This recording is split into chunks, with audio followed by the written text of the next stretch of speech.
位投资界及媒体的朋友们，大家午安。我是台积电法人关系处的苏志凯，欢迎您参加台积公司2025年第4季的法人说明会。由于本法说会是向全球投资人同时连线传播，所以我们会全程使用英文，请您见谅。Good afternoon, everyone, and welcome to TSMC's fourth quarter 2025 earnings conference and conference call. My name is Jeff Su, TSMC's Director of Investor Relations and your host for today. Today's event is being webcast live through TSMC's website at www.tsmc.com, where you can also download the earnings release materials. If you are joining us through the conference call, your dial-in lines are in listen-only mode. The format for today's event will be as follows. First, TSMC's Senior Vice President and CFO, Mr. Wendell Huang, will summarize our operations in the fourth quarter 2025, followed by our guidance for the first quarter 2026. Afterwards, Mr. Huang and TSMC's Chairman and CEO, Dr. C.C. Wei, will jointly provide the company's key messages. Then we will open both the floor and the line for the question and answer session. As usual, I would like to remind everybody that today's discussions may contain forward-looking statements that are subject to significant risks and uncertainties, which would cause actual results to differ materially from those contained in the forward-looking statements. Please refer to the safe harbor notice that appears in our press release.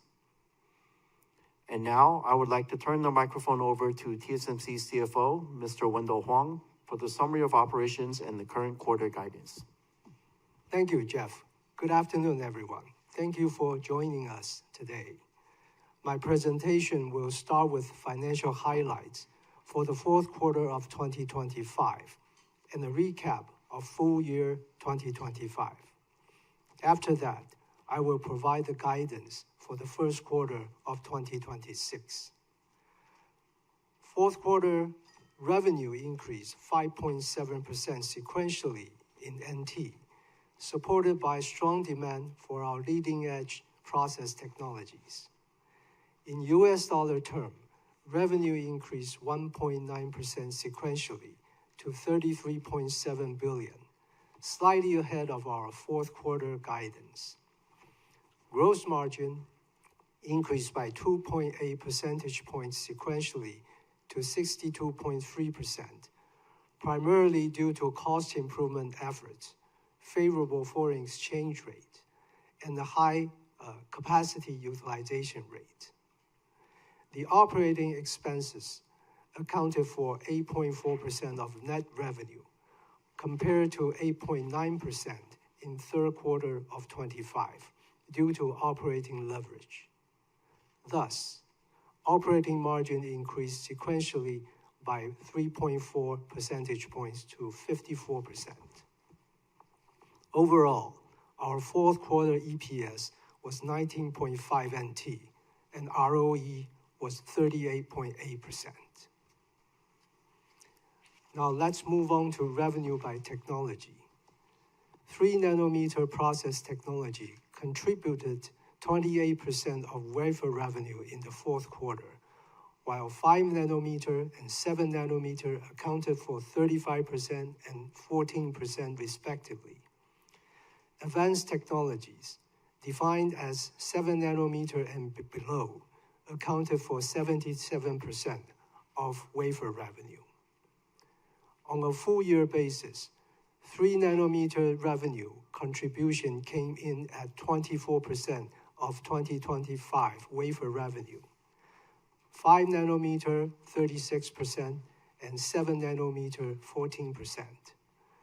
Advanced technologies accounted for 74% of total wafer revenue, up from 69% in 2024. Moving on to revenue contribution by platform. HPC increased 4% quarter over quarter to account for 55% of our fourth quarter revenue. Smartphone increased 11% to account for 32%. IoT increased 3% to account for 5%. Automotive decreased 1% to account for 5%, while DCE decreased 22% to account for 1%. On a full-year basis, HPC increased 48% year-over-year. Smartphone, IoT, and automotive increased by 11%, 15%, and 34% respectively in 2025, while DCE remains flat. Overall, HPC accounted for 58% of our 2025 revenue. Smartphone accounted for 29%. IoT accounted for 5%. Automotive accounted for 5%. And DCE accounted for 1%. Moving on to the balance sheet, we ended the fourth quarter with cash and marketable securities of 3.1 trillion NT, or $98 billion. On the liabilities side, current liabilities increased by 182 billion NT quarter over quarter, mainly due to the increase of 95 billion in accrued liabilities and others, and the increase of 61 billion from the reclassification of bonds payable to current portion. In terms of financial ratios, accounts receivable days increased by 1 day to 26 days. Inventory days remain steady at 74 days. Regarding cash flow and CAPEX, during the fourth quarter, we generated about 726 billion NT in cash from operations, spent 357 billion in CAPEX, and distributed 130 billion for first quarter 25 cash dividend. Overall, our cash balance increased 297 billion NT to 2.8 trillion at the end of the quarter. In US dollar terms, our fourth quarter capital expenditures total 11.5 billion. Now let's look at the recap of our performance in 2025. Thanks to the strong demand for our leading-edge process technologies, we continue to outperform the foundry industry in 2025. Our revenue increased 35.9% in US dollar terms to 122 billion, or increased 31.6% in NT dollar terms to 3.8 trillion.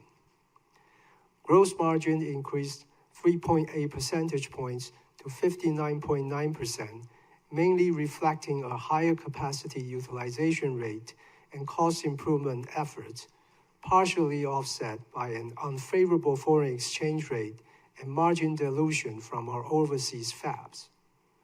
With operating leverage, our operating margin increased 5.1 percentage point to 50.8%.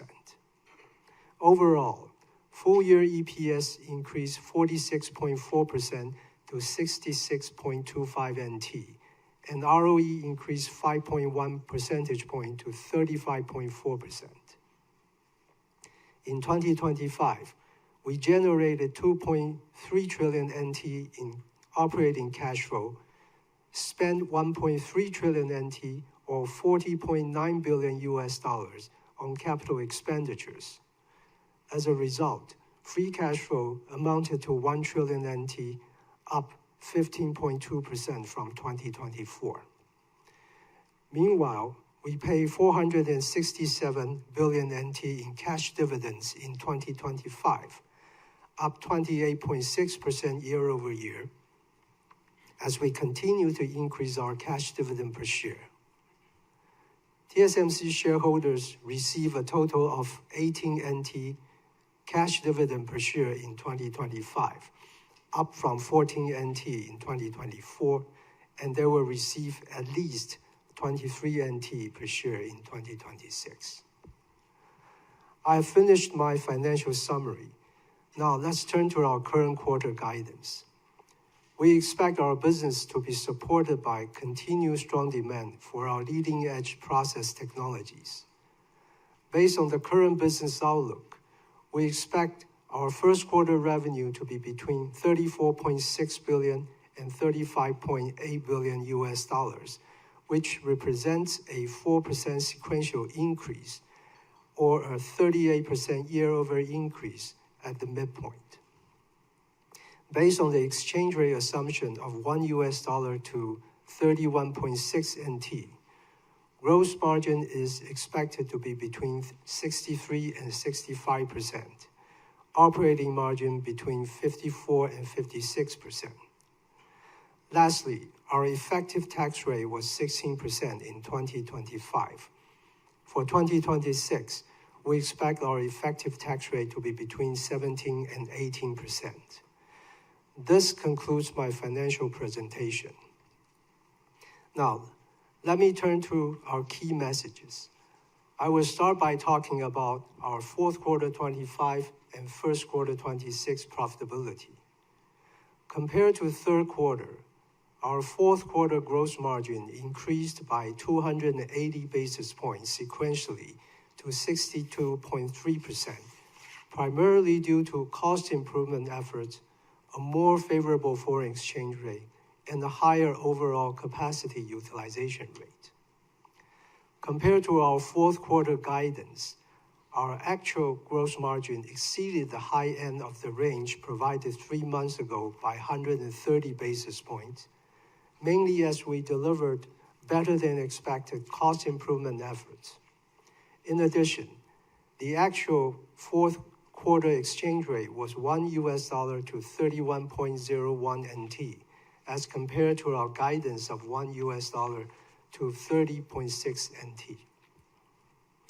We have just guided our first quarter gross margin to increase by 170 basis points to 64% at the midpoint, primarily driven by continued cost improvement efforts, including productivity gains and a higher overall capacity utilization rate, partially offset by continued dilution from our overseas fab. Looking at full year 2026, given the 6 factors, there are a few puts and takes I would like to share.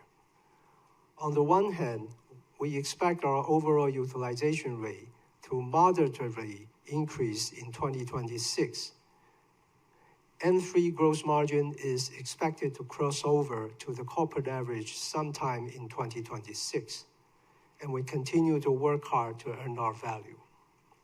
In addition, we are leveraging our manufacturing excellence to drive greater productivity in our fabs to generate more wafer output.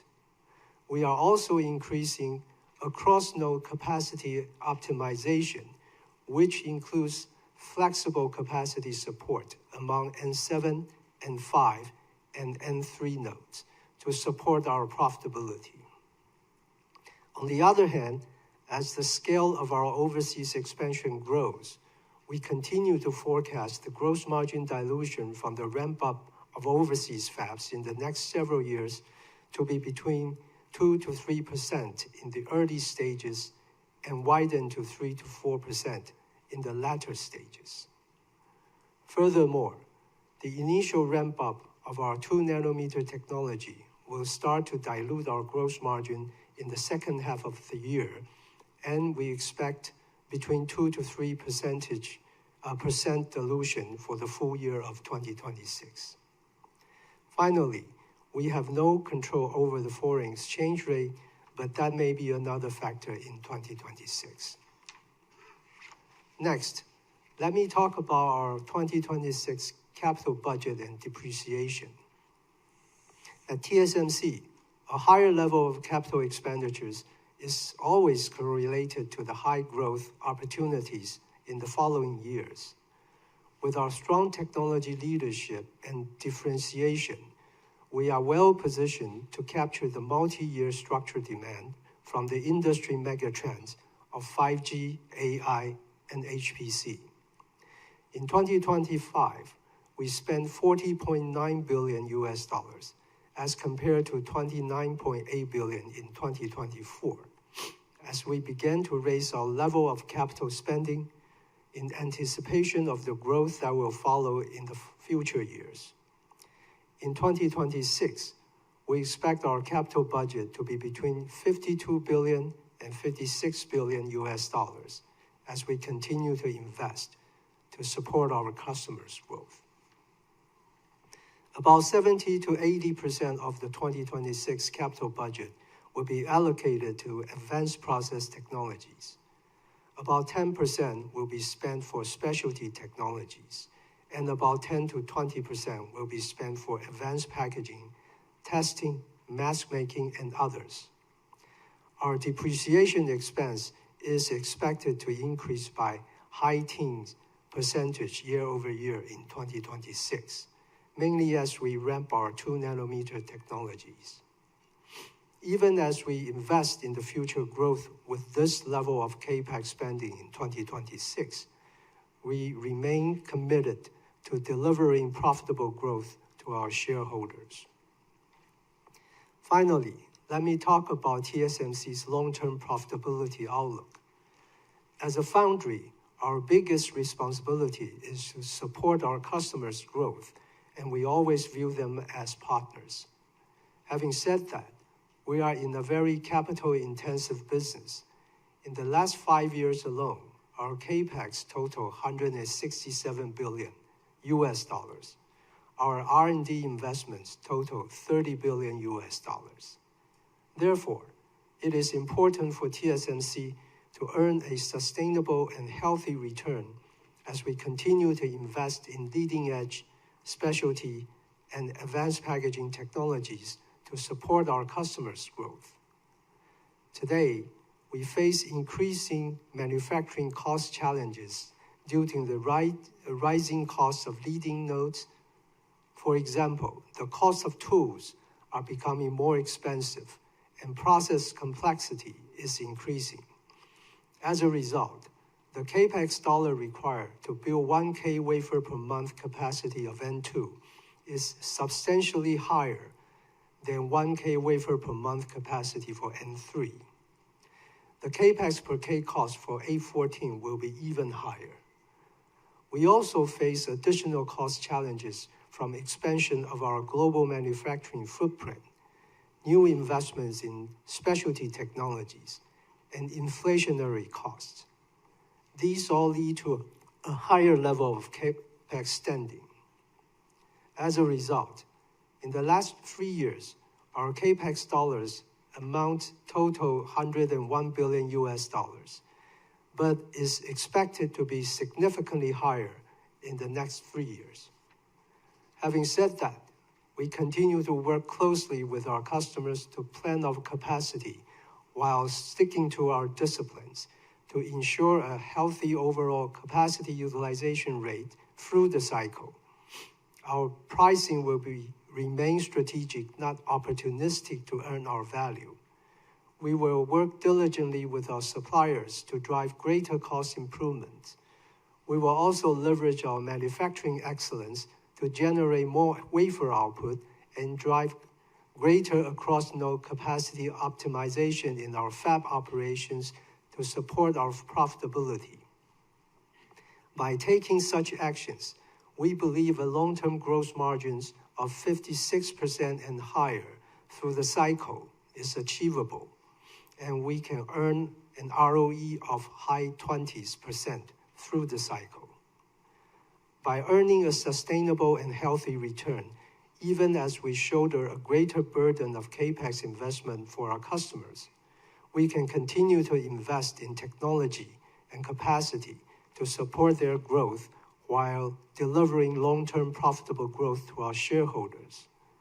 We also remain committed to a sustainable and steadily increasing cash dividends per share on both an annual and quarterly basis. Now let me turn the microphone over to CC. Thank you, Wendell. Good afternoon, everybody. First, let me start with our 2026 outlook.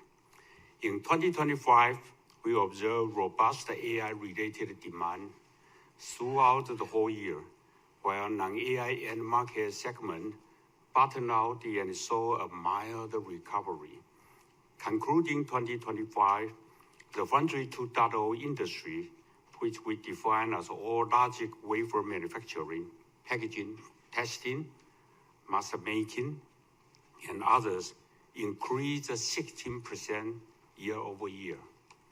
Supported by our strong technology differentiation and broad customer base, TSMC's revenue increased 35.9% year-over-year in US dollar terms, outperforming the Foundry 2.0 industry growth.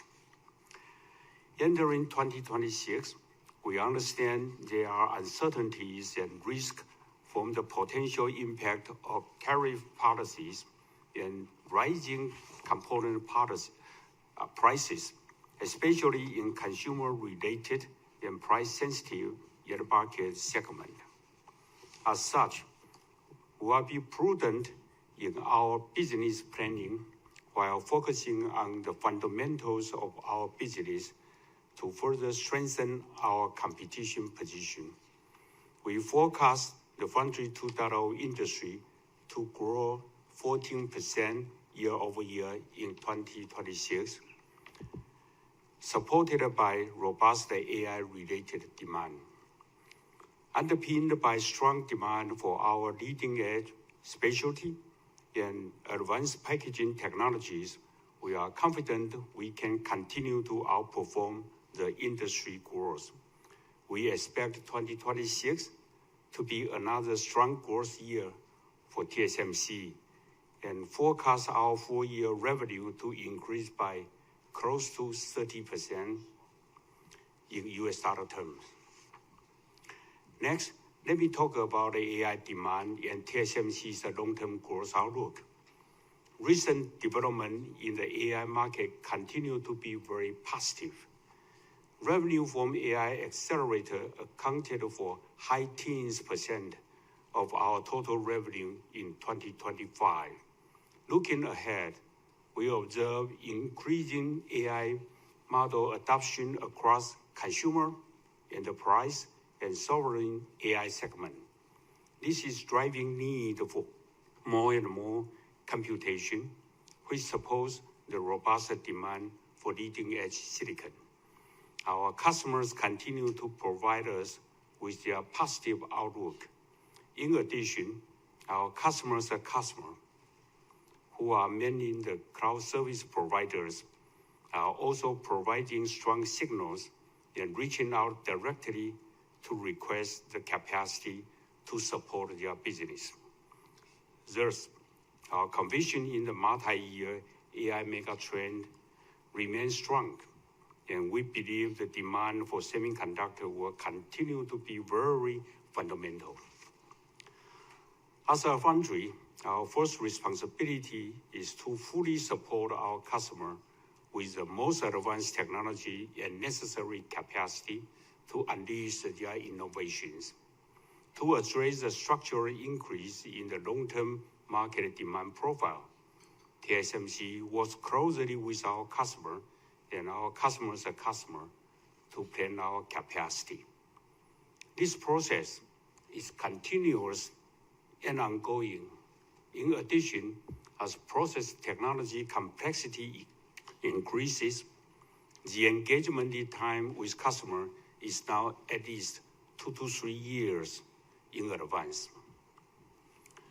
Internally, as we have said before, TSMC employs a disciplined capacity planning system to assess the market demand from both a top-down and bottom-up approaches. We focus on the overall addressable megatrend to determine the appropriate capacity to build. Based on our assessment, we are preparing to increase our capacity and stepping out our CapEx investment to support our customers' future growth. We are also pulling forward the existing fab schedule to the extent possible, both in Taiwan and in Arizona.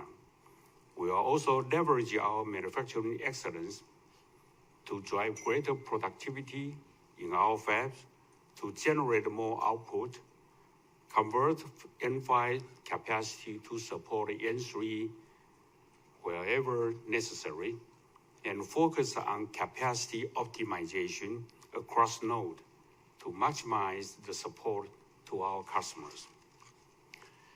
Based on our planning framework, we raised our forecast for the revenue growth from AI accelerator to approach a mid to high 50% CAGR for the 5 years period from 2024 to 2029. Underpinned by our technology differentiation and broad customer base, we now expect our overall long-term revenue growth to approach 25% CAGR in US dollar terms for the 5 years period starting from 2024. While we expect AI accelerators to be the largest contributor in terms of our incremental revenue growth, our overall revenue growth will be fueled by all 4 of our growth platforms, which are smartphone, HPC, IoT, and automotive in the next several years. As the world's most reliable and effective capacity provider, we will continue to work closely with our customers to invest in leading-edge, specialty, and advanced packaging technologies to support their growth. We will also remain disciplined in our capacity planning approach to ensure we deliver profitable growth for our shareholders. Now let me talk about the TSMC's global manufacturing footprint update. All our overseas decisions are based on our customers' need, as they value some geographic flexibility and a necessary level of government support. This is also to maximize the value for our shareholders. With a strong collaboration and support from our leading U.S. customers and the U.S. federal, state, and city government, we are speeding up our capacity expansion in Arizona and executing well to our plan. Our first fab has already successfully entered high volume production in 4Q24. Construction of our second fab is already complete, and tool moving and installation is planned in 2026. Due to the strong demand from our customers, we are also pulling forward the production schedule and now expect to enter high volume manufacturing in the second half of 2027. Construction of our third fab has already started, and we are in the process of applying for permits to begin the construction of our fourth fab and first advanced packaging fab. Furthermore, we have just completed the purchase of a second large piece of land nearby to support our current expansion plan and provide more flexibility in response to the very strong multi-year AI-related demand. Our plan will enable TSMC to scale up an independent gigafab cluster in Arizona to support the needs of our leading-edge customers in smartphone, AI, and the HPC applications. Next, in Japan, thanks to the strong support from the Japan Central, Prefecture, and the local government, our first specialty fab in Kumamoto has already started volume production in late 2024 with very good yield. The construction of our second fab has started, and the technologies and ramp schedule will be based on our customers' need and market conditions. In Europe, we have received strong commitment from the European Commission and the German federal, state, and city governments. Construction of our specialty fab in Dresden, Germany is progressing in our plan. The ramp schedule will be based on our customers' need and market conditions. In Taiwan, with support from Taiwan government, we are preparing multiple phases of 2 nanometers fabs in both Hsinchu and Kaohsiung Science Park. We will continue to invest in leading edge and advanced packaging facilities in Taiwan over the next few years. By expanding our global footprint while continuing to invest in Taiwan, TSMC can continue to be the trusted technology and capacity provider of the global logic industry for years to come. Last, let me talk about N2 and A16 status. Our 2nm and A16 technologies lead the industry in addressing the insatiable demand for energy-efficient computing, and almost all the innovators are working with TSMC. N2 successfully entered high-volume manufacturing in 4Q 2025 at both our Hsinchu and Kaohsiung sites with good yield. We are seeing strong demand from smartphone and HPC AI applications and expect a fast ramp in 2026. With our strategy of continuous enhancement, we also introduced the N2P as an extension of the N2 family. N2P features further performance and power benefit on top of N2, and volume production is scheduled for the second half of this year. We also introduced A16 featuring our best-in-class superpower rail, or SPR.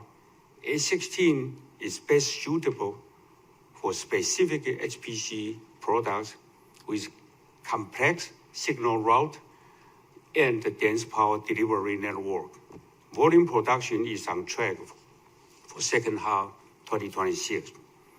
We believe N2, N2P, A16, and its derivatives will prepare our N2 family to be another large and long-lasting node for TSMC, while further extending our technology leadership position well into the future. This concludes our key message, and thank you for your attention. Thank you, Wendell. Thank you, CC. This does conclude our prepared statements. So before we begin the Q&A session, I would like to remind everybody to please limit your question to 2 at a time to allow all the participants an opportunity to ask their questions. Questions will be taken both from the floor and from the call.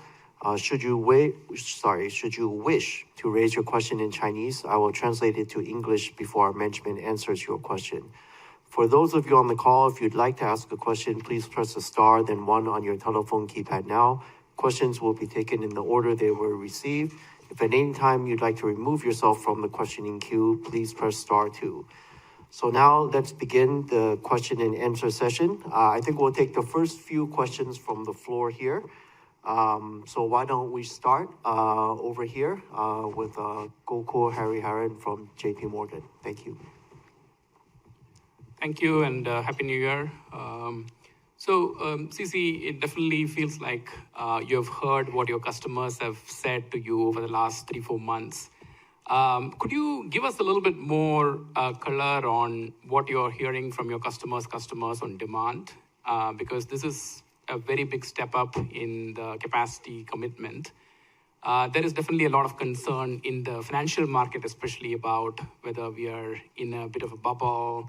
And obviously, you are the one who is putting up all the capital in this industry. So you've definitely considered this very carefully as well. So give us a little bit more detail in terms of what you're hearing from your customers and your views on this cycle, given if we think about typical semiconductor cycle, we've already probably lasted a little bit longer than usual cycles, but this is definitely doesn't feel like a typical semiconductor cycle. Okay, Gokul, let me summarize your question for the benefit of those online and those in person. So again, Gokul's question is really, he would like to hear CC's views about the overall AI-related demand and the semiconductor cycle. So again, Gokul notes that, as Wendell and you said, we are substantially stepping up our CapEx to support the customers. But he does say, there is concerns about an AI bubble and risk. So part of Gokul's question is what is the feedback, any color we can share about what type of discussions and feedback we're getting from both customers and the customers that CC mentioned. and how long do we think this cycle can last? Okay, Goku, you essentially try to ask us whether the AI demand is real or not. I'm also very nervous about it. You bet, because we have to invest about 52 to 56 billion US dollar for the capex, right? If we didn't do it carefully, and that would be a big disaster to TSMC for sure. So of course, I spend a lot of time in the last three, four months talking to my customer, and then customers are customer. I want to make sure that my customers' demand are real. So I talked to those cloud service providers, all of them. Their answer is that I'm quite satisfied with their answer. Actually, they show me the evidence that the AI really help their business. So they grow their business successfully and healthy in their financial return. So I also double check their financial status. They are very rich. That sounds much better than TSMC. So no doubt. I also asked specifically that what's the application, right? I mean, that's for one of the hyperscaler. They told me that that helped their social media software, and so the customer continue to increase. So I believe that, and with our own experience in the AI application, we also help to our own fab to improve the productivity. As I mentioned one time, say that 1% or 2% productivity improvement, that is free to TSMC. And that's why also our gross margin is a little bit satisfied, even in this very high cost period of time. And so all in all, I believe, in my point of view, the AI is real. Not only real, it's starting to grow into our daily life. And we believe that is kind of we call it AI mega trend. We believe that. So another question is, can the semiconductor industry to be good for 3, 4, 5 years in a row? I'll tell you the truth, I don't know. But I look at the AI, looks like it is going to be like endless. I mean, that's for many years to come. No matter what, TSMC stick on the fundamental technology leadership, manufacturing excellence, and we work with customers to get their trust. And I think that fundamental thing will position TSMC to be very good future growth, let me say that. 25% CAGR, as we projected. And we used to be conservative, you know that. Thanks, CC. My second question is on the U.S. expansion. You're pulling in some of the capacity in response to customers. You're already starting plans for the phase 4. There's a lot of media reports about TSMC. You might have to build more fabs in the U.S. How should we think about U.S. expansion in principle over the next few years? I think previously you had talked about reaching 20% or even 30% of 2-nanometer capacity in the U.S. Eventually, the total capacity could be in the U.S. Could you give us a little bit more detail about how that is progressing and when could we get there in terms of the 30% or even 20% capacity? Okay, so Gokul's second question is about our overseas expansion, particularly in the U.S. He notes, as CC said, we are pulling in the schedule for the Fab 2 earlier. We're starting the application for the 4th fab. And so his question is partly around recent reports that we intend to build more fabs in Arizona. So his question is, how should how is TSMC thinking about the future expansion in Arizona? And we have said in the past that, around 30% of our 2 nanometer and more advanced capacity would be based in Arizona once we complete scaling out to this independent gigafab cluster. So what is the time frame or timetable for that? How quickly can we get there? That's a long question. We built a fab in Arizona, and we work hard. So today, everything, even the yield or defect density, is almost equal to Taiwan. And due to the strong demand, as I just answered, from the AI, stronger, that's a mega trend. All my customers in the AI customers in the US. So they ask a lot of support from the US fab. So because of that, we have to speed up our fab expansion in Arizona. In Taiwan also, actually, we increase most of the capacity in Taiwan. No doubt about it, because this is the most adjacent one we can progress very well. In US, we try to speed it up, and progress is very good. We got the help from the government. Still, we have to meet all the requirements for the permits or for those kind of things. And so both in Taiwan and in Arizona, we speeded up our capacity expansion to meet the AI demand. I can always say one word. The capacity is very tight. We work very hard to narrow the gap so far. Probably this year, next year, we have to work extremely hard to narrow the gap. Okay. We just bought a second land in Arizona. That gives you a hint. That's what we plan to do, because we need it. We are going to expand many fabs over there. And this gigafab cluster can help us to improve the productivity, to lower down the cost, and to serve our customer in the US better. Okay. Okay, thank you, Gokul. Let's move over here next to Laura Chen from Citibank, please. Thank you.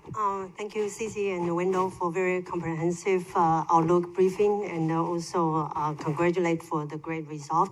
Of course, we see that the AI semiconductor growth has seen very strong growth, and I believe all of your customers very desperate to ask more capacity support from TSMC. But I'm just wondering, how does TSMC evaluate the potential power electricity supply for data center? So other than that, the chips we can discuss with our customers, I think for the overall infrastructure build up for data centers, a lot of factor also very important. Just want to understand more, how does TSMC evaluate those key factors for the AI infrastructure build up? That's my first question. Okay, so Laura's first question is around the AI demand. She notes again, as we said, AI megatrend and the growth is very strong, and customers and ourselves are strong believers. But when we do our planning, how do we, balance this against the other considerations? Do we look at things, for example, I think Laura's question is power, electricity, grid availability, to basically assess, is this included as part of our planning process? Do we factor such things in? Well, Laura, let me tell you first, I worry about the electricity in Taiwan first. I need to have a lot of enough electricity so I can start to expand the capacity without any limitation. But talking about build a lot of AI data center all over the world, I use one of my customers I answer, because I asked the same question. They told me that they planned this one 5-6 years ago already. So as I said, those cloud service providers are smart, very smart. If I knew that, I would, anyway. So they say that they work on the power supply 5-6 years ago. So today, their message to me is silicon from TSMC is a bottleneck, and ask me not to pay attention to all others because they have to solve the silicon bottleneck first. But indeed, we look at the power supply, all over the world, especially in the U.S. Not only that, we also look at who support those kind of power supply, like a turbine, like nuclear power plant, the plant, or those kind of things. We also look at the supply of the rack. We also look at the supply of the cooling system, everything. So far, so good. So we have to work hard to narrow the gap between the demand and supply from TSMC. Did that answer your question? That's great to know that it will not be the constraints for the further AI developments. Yeah, thank you. And my second question is on the leading edge advanced packaging.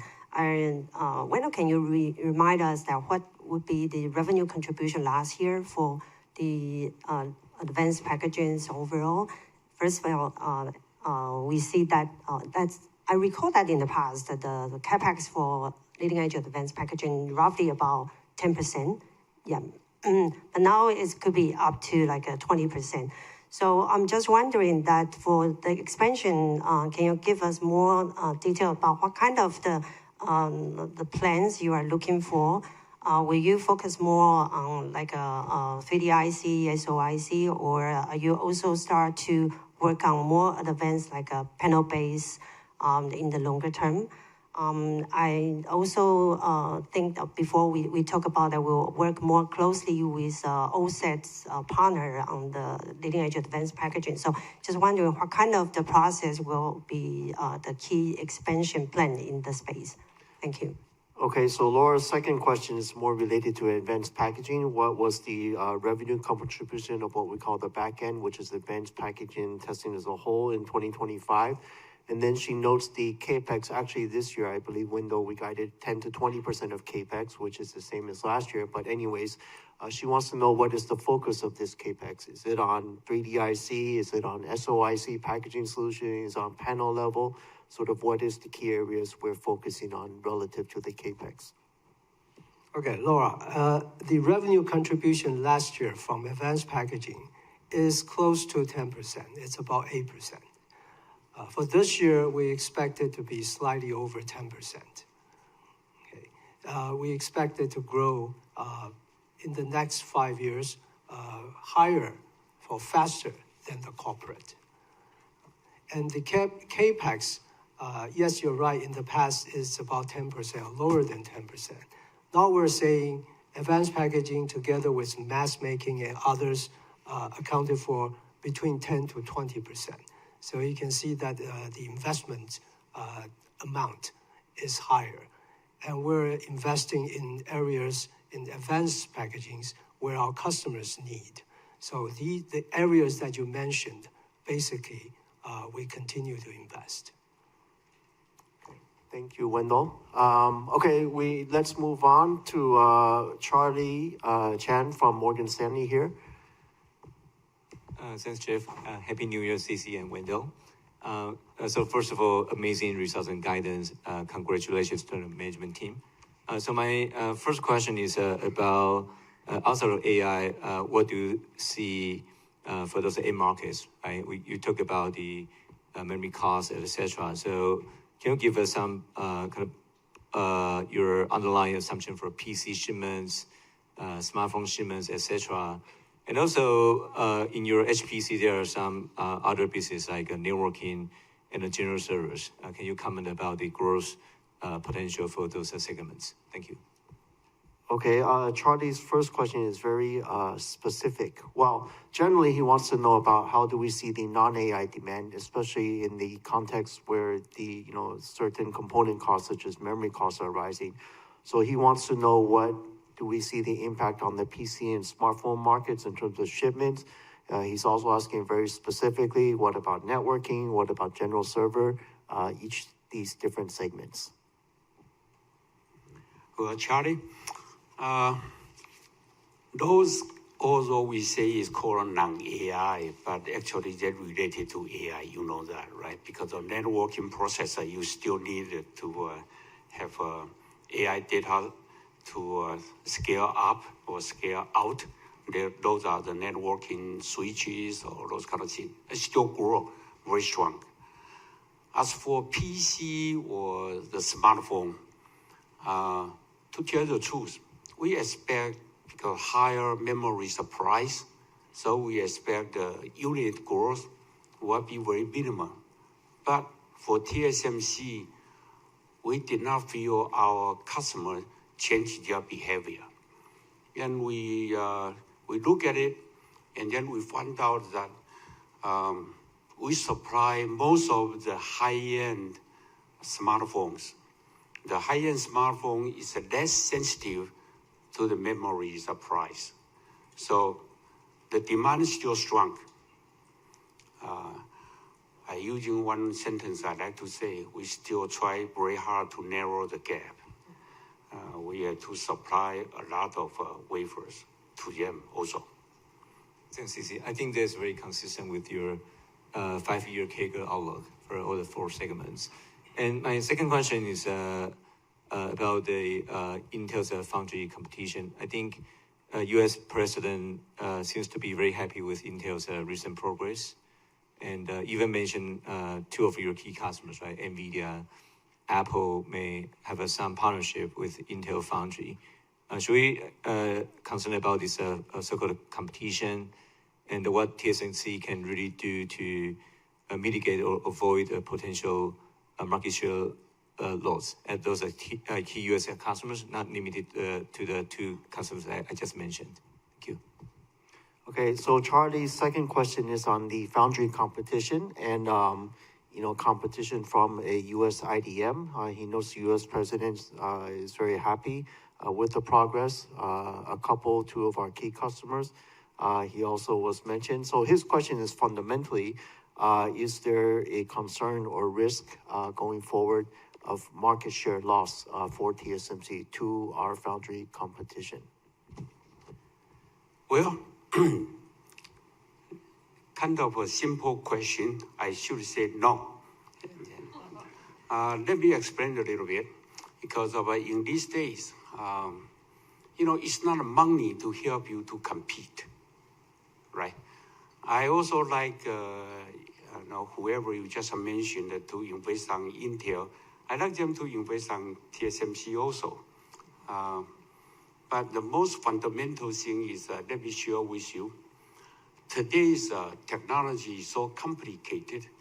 So once you want to design a very complete or advanced technology, it takes 2 to 3 years to fully utilize that technology. That's today's situation. And so after 2 to 3 years of preparation, you can design your product. Once you get your product being approved, it takes another 1 to 2 years to ramp it up. So we have a competitor, no doubt about it. That's a formidable competitor. But first, it takes time. 2, we don't underestimate their progress. But are we afraid of it? For 30-some years, we always in a competition with our competitor. So no, we have a confidence that to keep our business grow as we estimated. Thank you, CC. All right, let's take the next 2 questions online in the interest of time. Operator, can we take the first call from the line, please? First question on the line, Macquarie. Go ahead, please. Hi. First, congrats. Very strong performance. Thank you, CC, Window, and Jeff, for taking my question. My first question is about the global capacity plan. Recently, Taiwan local news report that TSMC could exit the 8-inch business and mature node 12-inch to convert into the advanced packaging. And the investor is keen to know if this is true. And the decision is based on what kinds of key factor, i.e., CC just mentioned about the power tightness, or it's ROI concern. Thank you. Okay, so Arthur's first question is about basically mature node. Our strategy on mature node. He knows a lot of local news has been reporting that TSMC is exiting 8-inch and 12-inch businesses and converting the capacity to advanced packaging. So he wants to know if this is true, and if so, what are the reasons behind it? Power constraints, ROI, et cetera, et cetera. Good question. Indeed, we reduce our 8-inch wafers, the capacity, and 6-inch. But let me assure you that we support all our customers. We discuss with our customer and to do this kind of resources more flexible and more, what is the word we say? Optimize, which I should. Optimize the resources to support our customer. But let me assure you also to my customer that we continue to support them. We will not let them down. If they have a good business, we continue to support that, even in the 8-inch wafers business. Okay, Arthur, do you have a second question? Yes, thank you. My second question is regarding the consumer and demand outlook. So CJ also mentioned that the memory price actually inflation, and you're also pushing up the cost of the consumer electronics. So investors actually concerned about the further demand softness in this year and the next year, or particularly next year. So can management comment about what your client or your client's client, how to resolve this memory tightness, or we call a memory urgency issue? Thank you. Okay, so Arthur's second question is on the impact from the memory price increase and the demand softness. I believe his question really, because CC already shared the impact this year, he wants to know what is the impact for 2027. For TSMC, no impact. As I just mentioned, most of my customers now focus on high-end smartphone or PCs. So those kind of demand has less sensitive to the components of price. So they continue to give us a very healthy forecast this year and next year. Okay, thank you, CC. All right, operator, let's move on to the next participant from the line, please. Next one, Brett Simpson, Arete. Go ahead, please. Yeah, thanks very much. My question is really on AI. I mean, TSMC has been supply constrained for your AI customers, I think, since 2024. And it sounds like 2026 is another year where we're going to see challenges. Do you think the CapEx you've laid out for this year, 52 to 56 billion, could that mean that we start to see supply and demand more in balance in 2027? Any thoughts there, just in terms of how you're thinking about that capacity plan, and does it alleviate the supply bottlenecks that we see today? And as part of this, from a supply perspective, we hear TSMC is finding it quite challenging to develop enough engineering talent quick enough, both in the US and in Taiwan. Can you talk more about this trend, and what's the scale of the labor shortage of foundry engineers at the moment? Thank you. Okay, so Brett's first question is related around AI and our capacity. So he notes The supply looks to continue to be tight in 2026, but with these, significant step up in our capex to support the customers, 52 to 56 billion, do we expect the supply demand or the gap, so to speak, to be more balanced in 2027? And then is engineering resources, fab engineers, a constraint or a bottleneck for us in making these expansions, whether in Taiwan or the US? Okay, let me answer this question first. If you build a new fab, it takes 2 to 3 years to build a new fab. So even we start to spend 52 to 56 billion, the contribution to this year almost none, and to 2027 a little bit. So we are looking for 2028, 2029 supply, and we hope at that time that the gap will be narrow. For 2026 and 2027, we are focused on the short-term more output. Our productivity continue to increase. Our people has an incentive because of one of the TSMC's incentive is to satisfy customer. It's not because of our financial results are good, but we want to let customer feel that TSMC is trusted, that whenever they have a good opportunity to grow, we will support it.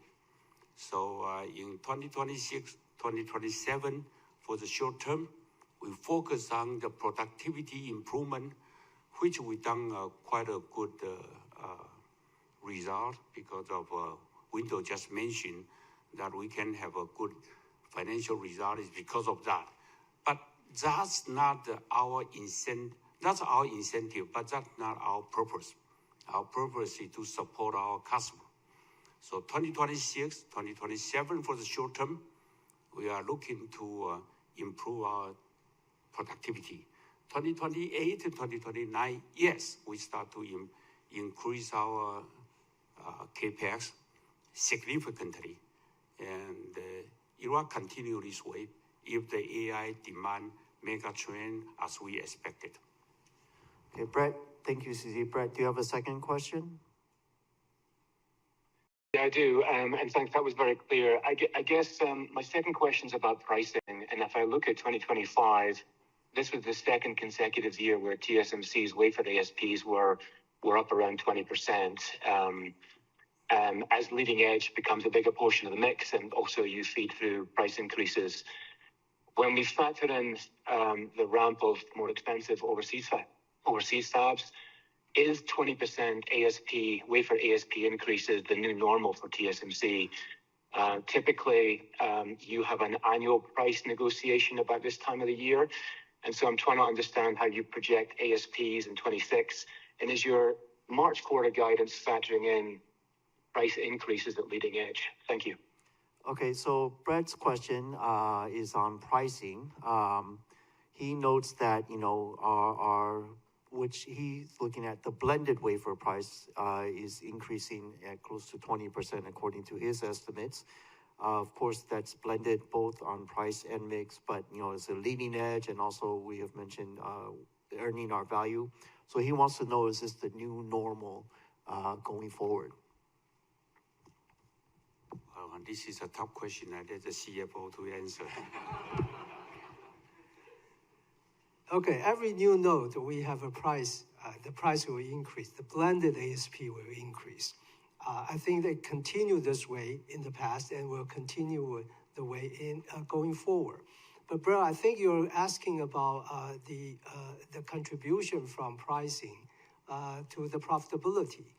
Now, as we mentioned before, the profitability, there are 6 factors affecting the profitability, and price is just one of them. And of course, we continue trying to earn our value. But in fact, in the last few years, the pricing benefits to the profitability was just enough to cover the inflation cost from tools, equipment, materials, labor, etc. there are other factors contributing to the higher profitability. The first one will be a high utilization rate. As the demand is so high, and as our disciplined approach to capacity planning, the utilization rate supports our high profitability. The other one will be our manufacturing excellence. As CC said, we continue to drive increasing productivity to generate more wafer output. Also, we continue to drive optimization capacity among nodes, which includes converting part of the N5 to N3. It also involves cross-supports from different nodes, from the mature nodes to the more advanced nodes. That is a very important advantage of TSMC. So with all these efforts, we're able to maintain a good, healthy, sustainable return, profitability, so that we can continue to invest to support our customers' growth. Okay, thank you, Wendell. In the interest of time, we'll take 2 more questions from the floor and 1 more from the line. So we'll go here, Sunny Lin, UBS, and then... Thank you. Good afternoon. Very strong results. Congratulations.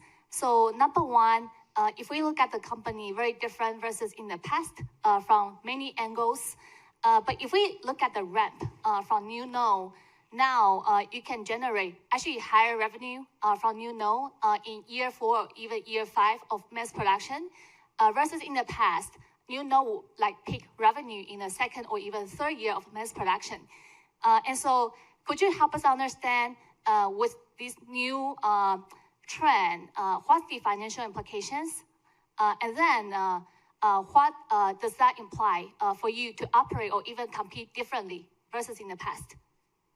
So Sunny's first question, I think maybe is related, well, to our technology differentiation, but she notes that when we ramp a new, in the past, when we have a new node, after a few years, sort of, the revenue or comes down a bit, but she notes that nowadays we can still enjoy very high revenue from a node even after in its 4th or 5th year. So her question is, what are the financial implications from this, and also from I believe, competitive dynamics? If I can answer, say we are lucky.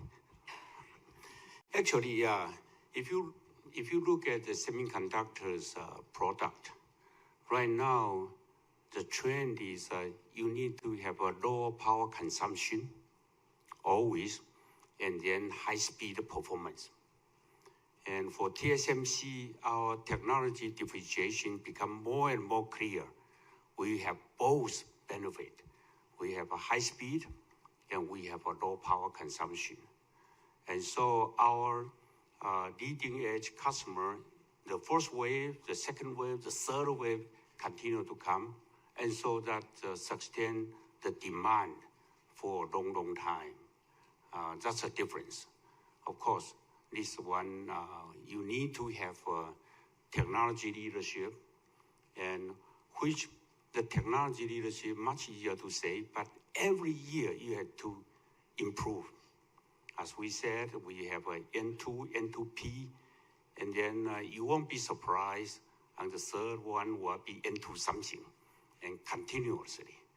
And so that one gives us the benefit and to support our customers continuous innovation. And so they continue to stay with TSMC, and so their product can be very competitive in the market. So that answers the question, say that, once we got the peak revenue and did not decrease, it's continuous because second wave, third wave, customer continue to join. Thank you very much, CC. And then maybe a question on 2 nanometer, which you see meaningful revenue coming through in 2026. And so in the past, you guide like how much a new node will contribute to sales for the year. And so any expectations on the revenue contribution from 2 nanometer in 2026? And then I recall in terms of process migration, few years ago, there were lots of concerns on increasing cost per transistor. And that obviously is not declining from 5 nanometer. But then now looking at 2 nanometer, I think process migration seems to be reaccelerating, even for smartphone and PC. And then with larger demand coming from high-performance compute. And so maybe based on your feedback from clients, maybe for smartphone and PC clients, why are they reaccelerating process migration into 2 nanometer?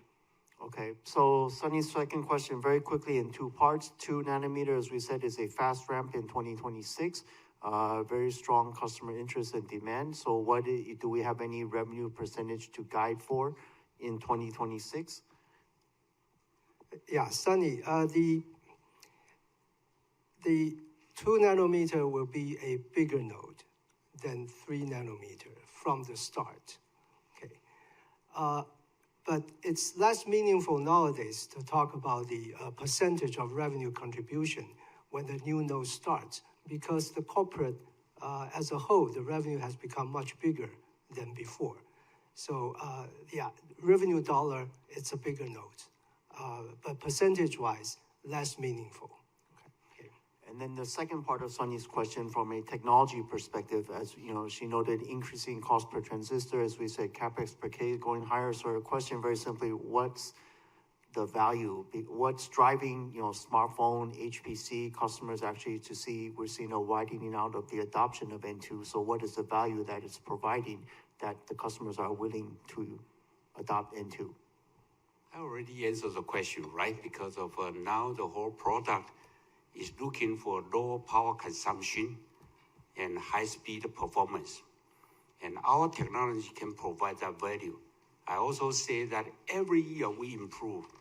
So every year they adopt the same, even the same name of the same node, their product continue to improve. So that provides the value. It's, if you say that the cost per transistor is increased, I saw the cost per transistor, the performance compared the CP value is increased. It's much better. So that customer stick with the TSMC. Our headache right now, if I can call it headache, is the demand and the supply gap. We need to work hard to narrow the gap. Very clear. Okay. Thank you. Thank you. Operator, can we take the last call from the line, and then we'll take one last one from the floor. Next one, Krish Sankar, TD Cowen. Go ahead, please.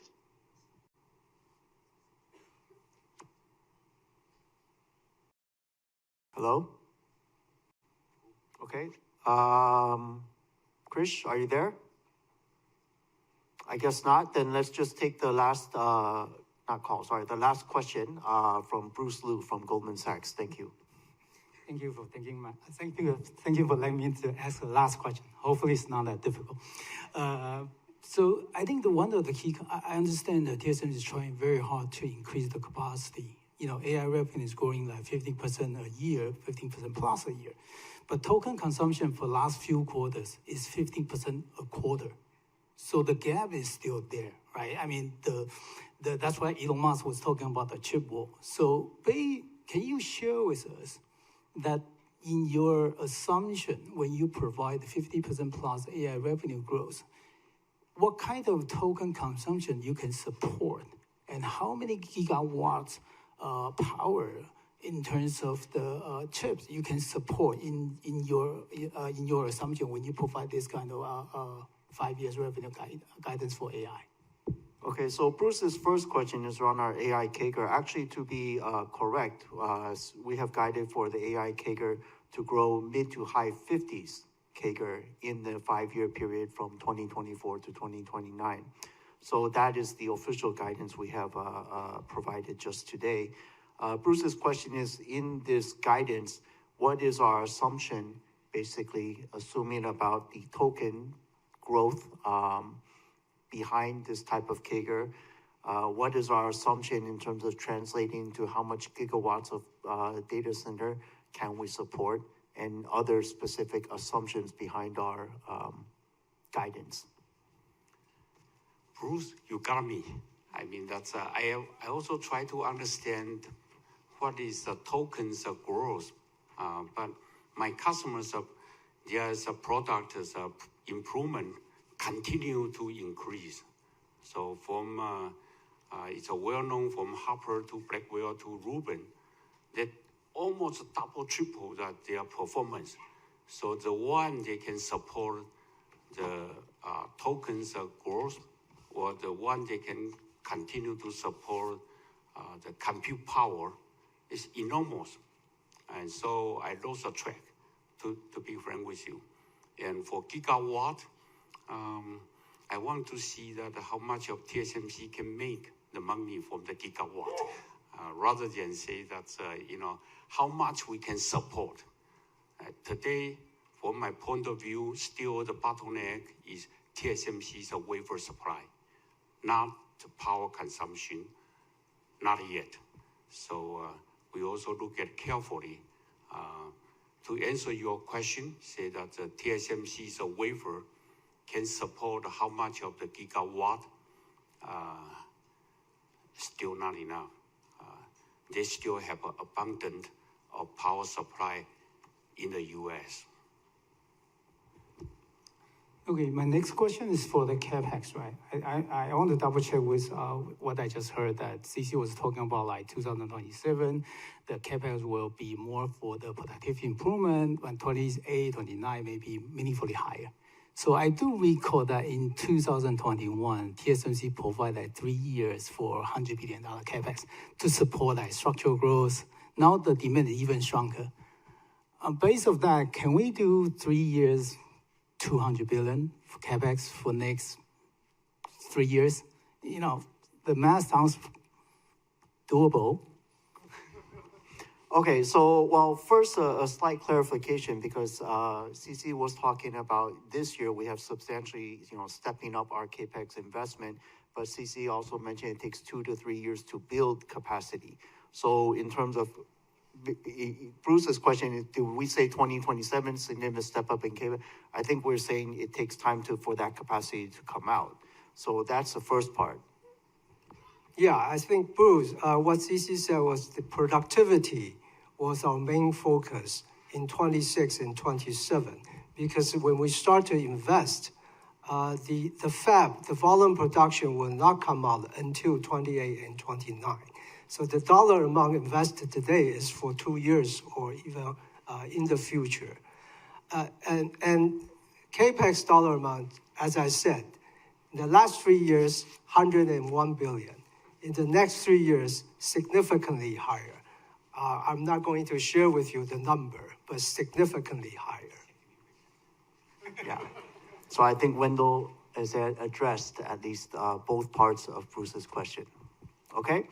So again, thank you. So again, thank you, everyone. This does conclude our Q&A session. Before we conclude today's conference, please be advised that the replay of the conference will be accessible within 30 minutes from now. The transcript will become available 24 hours from now, and both are available or will be available through TSMC's website at www.tsmc.com. So again, thank you, everyone, for taking the time to join us today. We certainly would like to wish everyone a happy new year. We hope everyone continues to stay well, and you will join us again next quarter. Thank you, goodbye, and have a good day.